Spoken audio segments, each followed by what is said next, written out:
Hello, welcome to another episode of SaaS Scaled.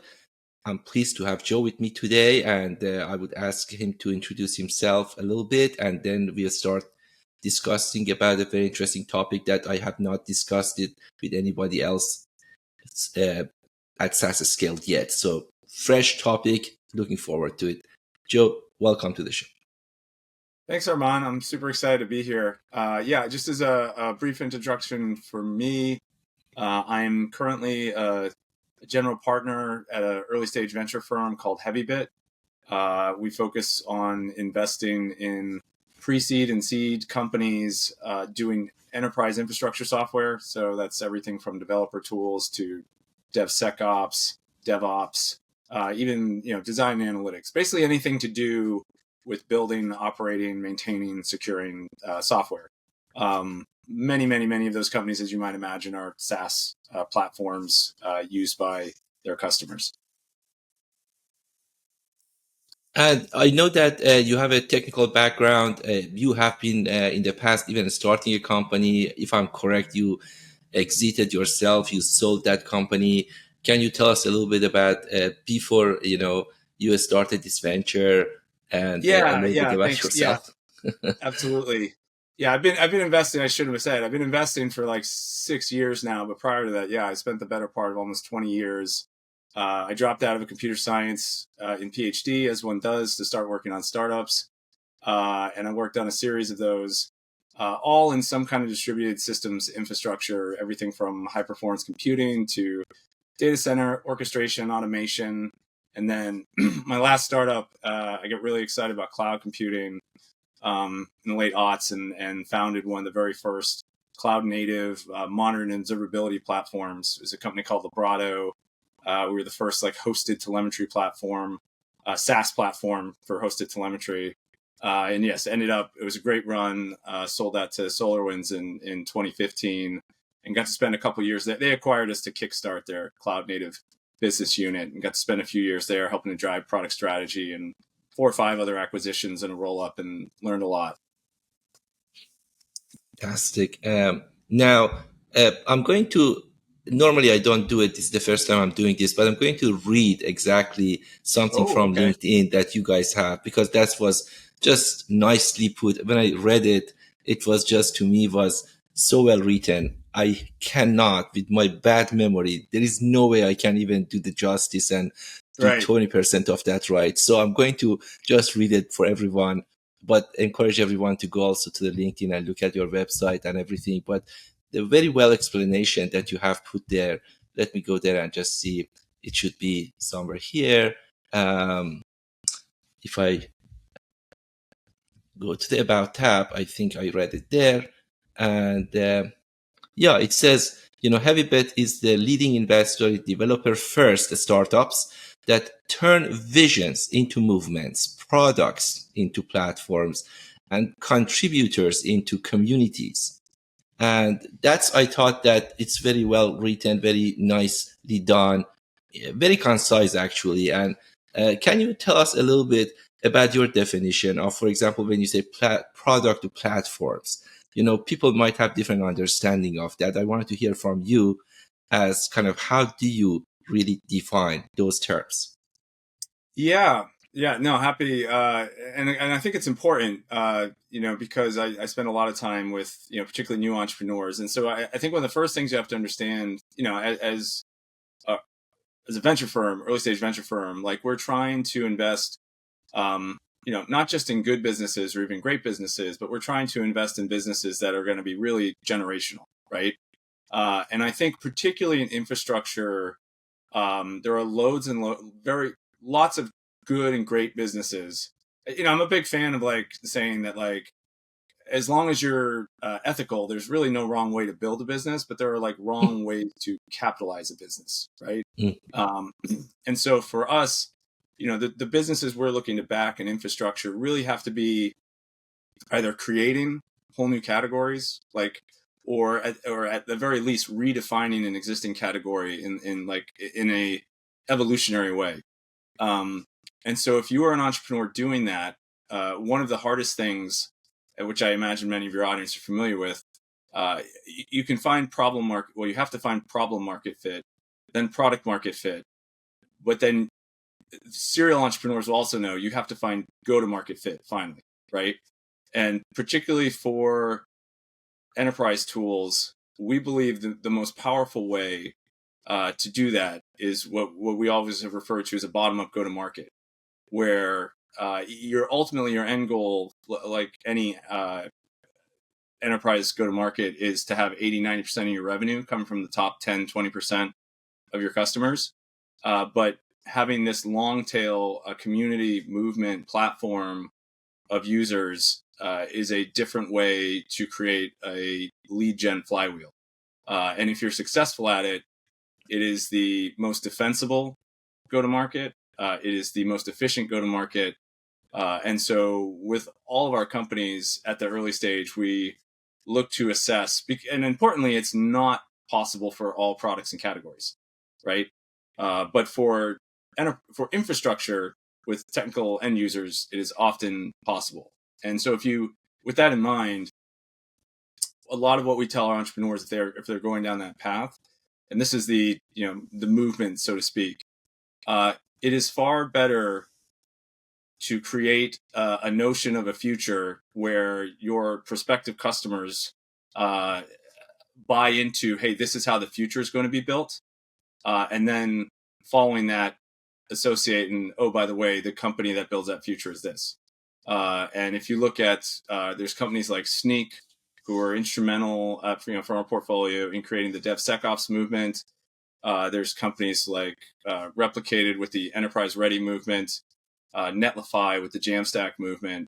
Another way to put it, I often say, is like market your manifesto, which is go out there and convince the world that your way is the right way, and then you follow that up with, and you're the correct company to do that. But yeah, we believe it takes a lot of upfront investment, and it's the hardest go to market to get right. But the end result is we think well worth the effort. No, absolutely, and we have, definitely we have good success stories on what you just said. I think Databricks is a good example of that. Sure. So a good sized company, successful. Now, is it easy to do? No, but as you said, it's definitely, has proven to be a valid model. And, and there, in old days, if you go back to some decades ago, maybe number of developers were not enough to really allow us to do such a thing. But nowadays, since the software economy, the software community has grown, we have a lot of developers. Now it's by itself is a market, right? So it has become a kind of developer to developer for itself is a good size market. Yeah, absolutely. And what's interesting, I think there's two aspects. One is that, yes, the number of developers. I mean, I have fond memories. I used to live in San Francisco, and I was able to attend GitHub's party. They threw a party when they had 1 million users, which sounded like an obscenely high number. And I haven't seen the latest, but it's in the hundreds of millions now, right, on GitHub. And that's just in the last 10 plus years. The other thing that I think is really interesting in this is if you go back to, I mentioned cloud computing before, but there's really, I think, two kind of movements that happened in the aughts, so pushing 15 years ago, that really unlocked this. So one is the movement to continuous delivery practices, right? So moving from traditional waterfall, pre-planned, centrally planned, annual release software cycles to SaaS, and not just SaaS, but then the ability to continuously deliver SaaS. So we could be making changes to production environments, on a daily basis even. And then combining that with cloud-based infrastructure, where instead of needing long procurement cycles to acquire physical hardware and rack it and have it available, it was just a programmatic API call away. So what you did was you removed the bottleneck in acquiring the resources to run the software, and then you remove the bottleneck in actually deploying the changes developers were making to software. Now, all of a sudden, for the first time after 40 plus years of IT history, the single biggest bottleneck to having a change in business priority be represented in a change in working code, the bottleneck is the developer. How fast can the developer move? Not other things. And so that really unlocked, I think, both the need for more and more developers because they're the bottleneck, but also like the single most important thing is how quickly your developers can move. I mean, when I was running my engineering teams, one of my head of operations coined Ruscio's law, because when they wanted to bring some new kind of process into effect, I said, first we have to measure what it's going to do to developer velocity. If it's going to increase developer velocity, we'll make almost any change. If it's going to reduce developer velocity, there are good reasons for those kind of changes, whether it's governance or compliance or whatever, but we're going to put an incredibly high hurdle for making that change to the process if it's going to slow developers down.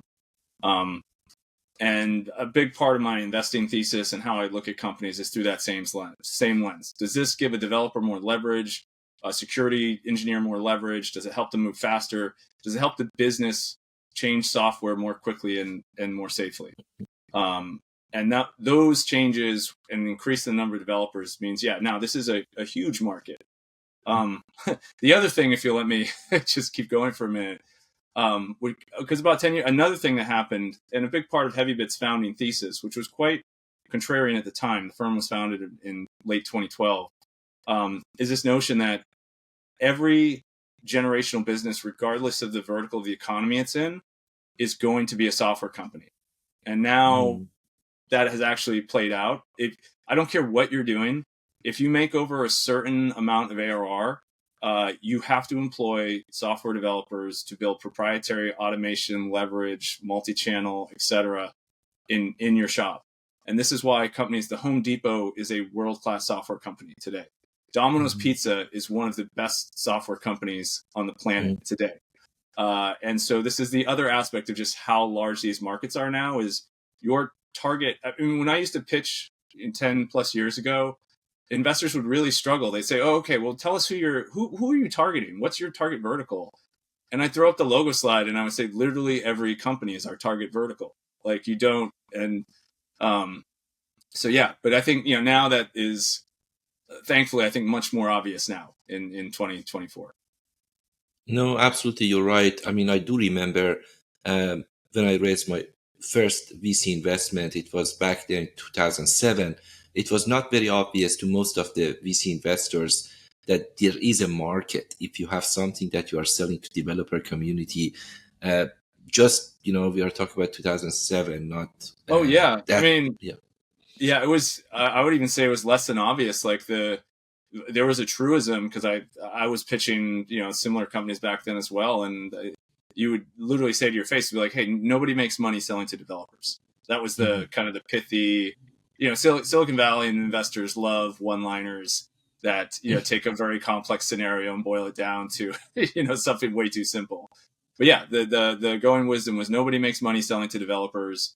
Developers have no purchasing authority. They have no ability to get anything done. And so it's a losing battle. But I think, like I said, it missed there was a sea change going on underneath the waterline that is now pretty obvious. And it's, I think it swung even to the other extreme is there are pieces of software where the buyer and the budget is not in the engineering team, but behind the scenes, the engineering team is a key stakeholder who has to approve whether or not they want to deal with that piece of software being integrated into the systems. And there are deals that get lost, selling to the CFO or selling to the head of product because the engineering team says, no, this product is no good for developers. Its developer experience is terrible. There's another product over here. Stripe is a world-class example of this. I when I was at SolarWinds heading the engineering for cloud there, we had to bring in a unified billing solution. And it was absolutely the CFO's decision because they were doing revenue recognition, all that stuff. But the feedback I gave them was we could move this quickly with Stripe. It's going to take us 4 times as long with some of the alternatives. And like I said, engineering developer hours are one of the most precious, expensive resources that companies have. So you have to weigh that when you're making those decisions. Now, talking about developer velocity that you mentioned, AI definitely is playing a role, right? So you have Yeah. seen, and I bet any company that is, working with developers from many different fronts, you see utilities helping uh, companies from code review perspective, from QA perspective, from generating some simple code perspective. It's already in play. It's not like we are talking about future. It's impacting already. Some of these utilities are impacting the development team and helping them to build a better product. Now, how far you think it's going to go? It's going to get to the point that is actually replacing some of the developers at one point? Do you think it always AI will remain to be a kind of augmenting the development team and make them more productive and adding to the velocity? What's your perspective on that front? Yeah. It's I think that's a really interesting area to discuss. And so I think it's one of the most fascinating developments. Like I said, I'm been working in these areas. I had my first paid programming gig in 1998, I think. And so I've seen a couple now cycles of the IT revolution. And I like to think I'm slightly a student of history. I think this is one of the most fascinating moments since, the start of computing. Um, that being said, I have very strong, kind of opinions, and it's going to be interesting to see this play out. I think AI and generative AI, you can already see. I mean, some of the words you use in terms of augmenting or accelerating. There's very clearly a place for generative AI. I think to give certainly senior developers superpowers that they didn't previously have to dramatically increase the productivity and output of those developers. I think there's also, from an educational perspective and accelerating the growth and development of junior engineers into senior engineers, very significant capabilities. I think there's a large amount of very trivial software that is created and needs to be created and managed in terms of whether it's just, I don't know, basic websites for small businesses or glue kind of scripting that interconnects different systems, like integrations between different enterprise different enterprise APIs.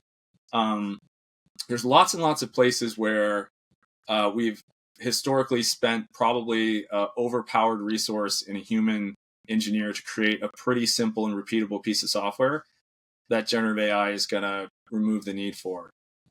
The thing where I think we're at a very interesting moment in the hype cycle is there is a very real sense, and I would posit mostly from people who have never actually had to write or manage significant software, that somehow this is going to completely replace the vast majority of software engineers. I have to be honest, that notion to be laughable. And, history will eventually tell if I'm right or not. But I have the reasons I don't believe that is for a number. One is, if you just look, even just on the face of it, a principal or senior engineer, and you ask them what percentage of their time they spend, like I like to say, like meat on keyboard, it's actually very small. Mm. Like the bulk of really sophisticated large scale software engineering is coordinating large groups of humans, reaching decisions about very strategic and architectural level choices, fighting against Conway's law, and the impacts it has on the resulting software. And that is not something that generative AI is good at or even claims to be good at. Also, the other interesting thing about the whole history of IT is every time, whether it's introducing compilers or even introducing higher level language that manage memory, going from things like C to Java, etc. Every time we introduce one of these productivity boosts, the only thing we do as humans is raise the ambition of the software systems we're trying to create, right?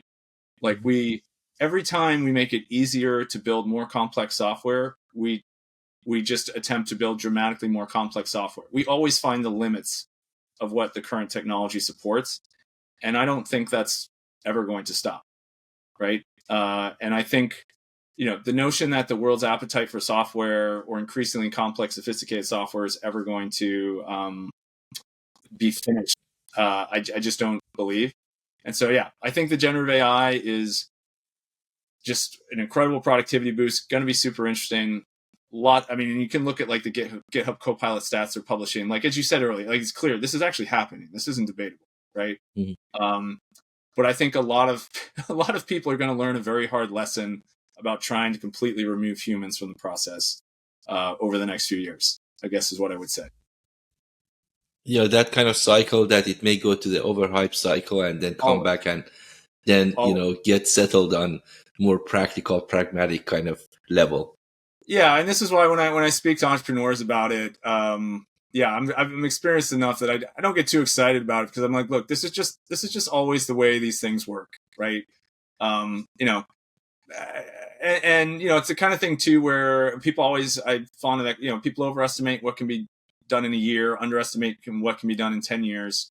I'm sure 10, 20 years from now, I mean, it's like anything. There'll be tasks where we'll kind of be shocked that humans used to do it in engineering. But I also don't think the number of engineers is going to be less. The other important lens, which I think some people miss, is there are certain tasks where having a machine able to hit a 90, 95%, or even 98% accuracy rate is more than sufficient and a huge win. Things like the image generation, where it's very easy to go from that to interpolate to a correct result. There's a separate set of tasks where it has to be 100% correct all the time, and anything short of that. And this is where I think with generative AI, people are doing really fascinating things like using separate models to update the output of other models and chaining things together and all kinds of really innovative permutations to try and drive that accuracy number as high as possible. But there are cases where if you don't get it to 100%, it doesn't matter. Like, humans will get fired if they don't hit 100% in those tasks. And so that's the other, I think in the excitement, people kind of miss some of the details like that. But yes, I think it's a classic hype cycle. I'm excited to get through the trough of disillusionment and find what's the plateau of enlightenment, right? So I'm excited to get there. Yeah, you raised a good point. It's just choosing the right use case, right? So, for example, in our case, you can use AI to help you just create the first version of your dashboard, metrics, visualizations, build the right data set for you. And that saves you a good amount of time. It doesn't have to be perfect, because then it's just the starting point. And then you go there and just complete the work. Versus if you are expecting AI to remove the human and just go there and just create all the analytics and give you the analytics, it might be 99% correct. That means it's worthless, because you don't know when that 1% is going to be. And essentially, it's something that has to be perfect. You cannot pass that report or analytic to anyone and just say, you know what, it's just 2% chance that these numbers are not correct. But, if you use it in the right way, you already have saved a lot of time. Yeah, well, and I'd say the other thing besides just saving time is it's helping. This is something regardless of what a SaaS platform is doing, what vertical they're in. I mean, I tell all my founders this, and your audience, you should definitely be using AI. That getting started case, not just in the saving time, but in helping your user overcome the activation energy required to start something.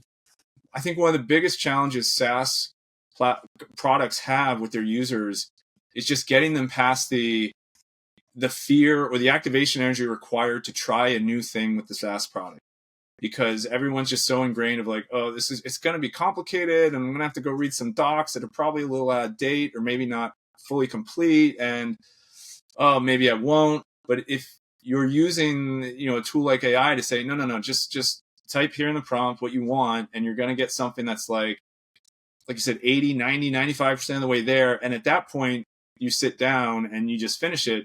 And by the way, let alone if you've got the prompt set up so as they're finishing it, it's there to help them, with whatever else they get stuck on.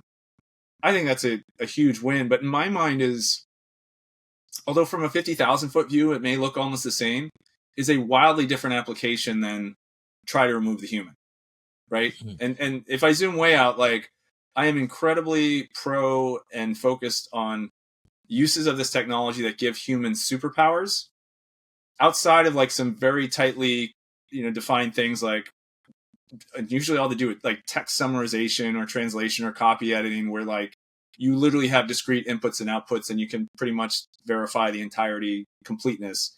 I'm looking for things that give humans superpowers, not things that are looking to replace humans, because I just think outside of very specific use cases, trying to replace humans completely is a tough, tall order. Now, getting back to getting out of AI now and asking you a question that is very specific to what you do. In regular basis, when you are talking to investors, they are helping entrepreneurs, founders to really get the funding and bring their vision and bring their vision to real life and make it a reality. But in your case, there's some extra components that makes it very unique, because in your case, you are really helping these developers that they need to build a business out of their expertise and technologies, and Yep. you help them to really perfect and fine tune their go to market strategy. And that's something that maybe the technical community in general is not what they have been trained on. It's not like they have spent majority of their time and training on go to market strategies, right? So they have been busy learning the technology and working. So that is very much needed. That is very complementary, and it's money that you are giving them, and that's good and very powerful tool to have for any entrepreneur. Oxygen is something you have to stay alive and continue working, but at the same time, the other aspects that you are helping them, and also focus that you have, that only working with that selected group of businesses that are very tailored and very focused on what they do, that should be make you very kind of positioned very uniquely, and I think very high value kind of position that brings to you. Yeah, I think, I mean, look, this is part of the reason why when I chose to get into investing, like I joined the team at Heavybit. My last company, I mean, we were a Heavybit portfolio company, but I believed and I experienced that kind of value firsthand as an entrepreneur. And I believe, to your point, almost all of our founders are just brilliant technologists, product people. They all have a clear, crisp clear, crisp vision of a future that they know needs to exist, that will make builders, again, like developers or security engineers or SREs or DevOps, make their lives better, make them more productive, literally just make their work more joyful in almost all cases. But to your point, have almost zero background in go-to-market, right? And in fact, I would say, just if you indulge in some stereotypes about, and I was one of these people, so I speak with love when I say this, but their kind of commercial instincts are often actually harmful, right? Like they hate talking to salespeople. There's all this, and so I think the very first thing we do, which I think a technologist appreciates, is just help them understand, actually, like, okay, these businesses, even on the go-to-market side, they ultimately are scalable systems. So this is how, like, if you pick it apart, this is how the engine works. This is how, like, the inputs and outputs work. And this is why, like, I know you think salespeople are icky, but this is why we're going to employ a lot of them ultimately. And you're going to be very happy that you do when we get there, right? But this is how you build it the right way, and like a classic trap, for example, you see is a founder like that, because they don't like sales. They say, okay, well, I'm just going to hire a VP of sales because I don't want to think about that, right? Not at all. I like product. I want to build product. I want to do the technology, and I'll just hire someone else to do the business. And that almost always fails, because as we coach founders, is like, look, you as the founder, only the founders can find product market fit. Only the founders can figure out how to sell the first, 5 enterprise contracts, right? There's no one else who has the intersection of all the pieces of knowledge required to figure out how to do something that, by definition, no one else has ever figured out yet. Because if you're building a generational company, you're the first one doing it, right? Exactly. And so, yeah, I think helping them get there. And I think it helps, almost all the partners at Heavybit are ex-founders like myself. So I think there's an aspect of having been in the arena, right? And having we can empathize deeply with how challenging it is. We can relate to them. We can't ever, they have to figure it out. This isn't something like where I can just hand them an instruction set. But we can be there to help. And I think that's critically important. I think venture now, I'm sure there's some listeners out there who are struggling with a fundraise right now, and I empathize with that. So I don't mean to be trite, but there is capital is very much a commodity. So once you've kind of figured out how to explain to investors the value in what you're doing, you should really be selecting your investors on a axis other than money, because there's probably multiple places you can get it from. And I believe, I think it was Mark Andreessen who put forward a couple years ago this notion that venture is industrializing, so to speak, and splitting into very large brand mega funds on one side, kind of a barbell shape, and on the other side, boutique specialist firms with incredibly deep expertise in an area. And I believe that too, and we are one of those boutique firms. And yes, we believe that if you are building developer first or technical practitioner first company in infrastructure, and you're pre-seed seed, we're bar none the best place to help you accelerate and inflect on that journey. And yeah, we spend all of our time on that and focus in that area. No, makes perfect sense. And what you said about, some of the investment firms choose to be very specialized and focus on a particular domain and segment it out. And of course, there are many, bigger firms that they might be, investing in a variety of cases, but they are not necessarily super specialized in that particular domain. Makes perfect sense. And it has happened in other domains. Why not happening in the VC community as well, right?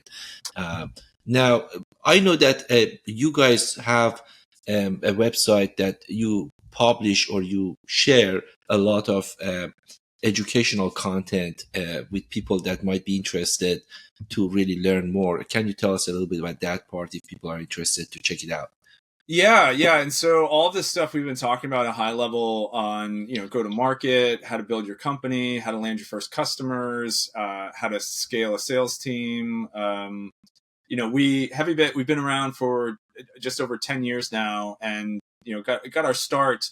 We started out as a go-to-market accelerator for developer-first companies. We've now since evolved. We've raised capital funds, but as part of that, we've always had as part of our mission an educational component, and a choice we made very early on as we brought in all these, not just our expertise, but other subject matter experts building some of the leading companies. You're talking about companies like Stripe, like PagerDuty, like HashiCorp, like GitHub. We brought in leaders from those companies to basically share their learnings in these particular areas.